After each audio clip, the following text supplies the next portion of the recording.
Hello everyone and welcome back to the Great Book of Grudges. My name is Nathan and we're here with the War Shrine. The Chaos Warshrine is a unit that I've been waiting for a long time now. If you've been watching my videos, you know I've been gushing over them for, well, a long time. So it only makes sense that I have a dedicated video to them. You see, on the tabletop, they were a buffer unit. Not only were they a large chariot too, but they had a bounce spell which allowed your warriors to basically have an extra chance at demonhood, essentially, because you would be able to open up the Eye of the Gods table, which isn't really represented in game, barring campaign, mostly because it would be way too complicated of a mechanic to just implement for a single unit. So what they do here is they are more of a buffer still, and just work in a very different way, but there's more to it. You see, there's 5 different variants, one for Undivided, and then one for each of the Chaos Gods, which means that you have different effects depending if you play as a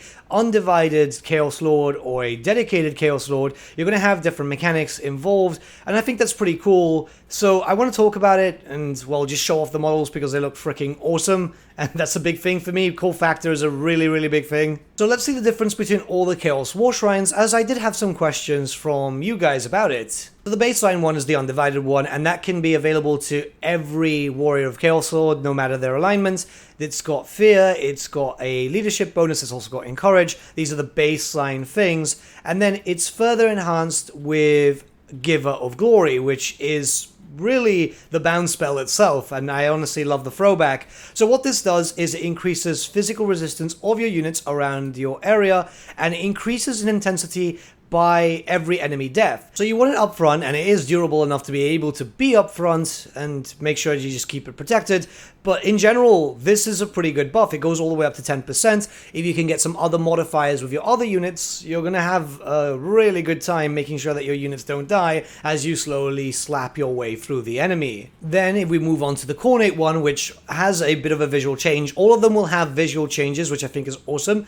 The same thing kind of works. You do have the leadership bonus, the fact that they can also encourage, all the usual stuff, but the new one is Giver of Ferocious Glory, which improves again with entity death. So you want this up front, but this increases base weapon damage, armor-piercing weapon damage, and melee attack. So your Cornate Warriors will get even stronger, and these can more or less keep up with your Cornate Warriors, so don't worry about them just lagging behind. The thing is, not only am I showing this because of your Warriors of Chaos factions, but these mono-god versions can be found with a mono-god faction, so Scarbrand will also have access to this if you want stronger units all around, which, I mean, you kind of do anyway, don't you?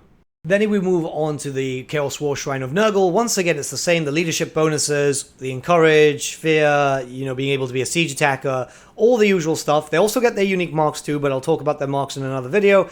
We have Giver of Abundant Glory, which increases in entity as you kill enemies nearby, once again, but it heals your units per second. This is up to 0.10%, which might not seem like a lot, but this is a passive heal that you're constantly getting, and obviously then you've got all your other modifiers, all your other heals, and considering the fact that your Nurgle warriors, your Nurgle demons, all that stuff is slower than your average stuff, having some extra passive healing will keep your stuff alive, which means that you'll be much stronger when you get to the enemy and pin them down. The Chaos Warshrine of Slaanesh has a rather interesting one known as Giver of Torturous Glory, and this is an area of effect that does damage to pretty much anything in that area. It's 35 meters.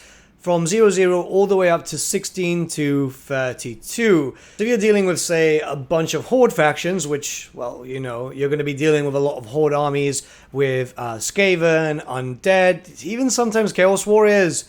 Yeah, you're going to do a lot of damage constantly. It's actually pretty interesting how this can kind of turn the tide if you can bog all the enemies down in a choke point on a bridge, anywhere that they can't really move too much or they're just slamming themselves into you. And finally, the Chaos Warshrine of Tzeentch, which has Giver of Arcane Glory. Again, this is increasing in intensity by nearby enemies dying, and what it does is 2 things. Power recharge rate from plus 0% all the way up to plus 20%. Keep in mind that you do have other modifiers with other units that can make this even faster.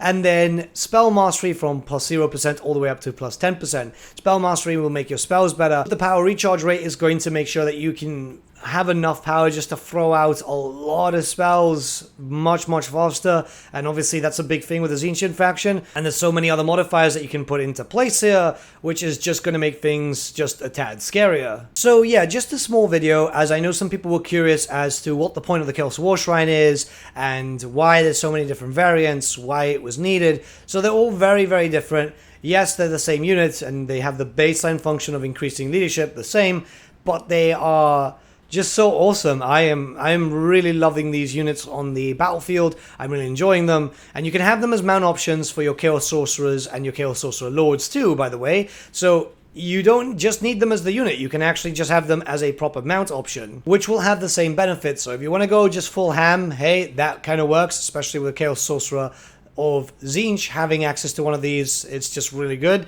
But with all that being said, if you want to see these in action, I will be playing Festus Leechlord today on twitch.tv/The Great Book of Grudges. I should be live by the time that this video goes live, so why not join us and have a little bit of fun?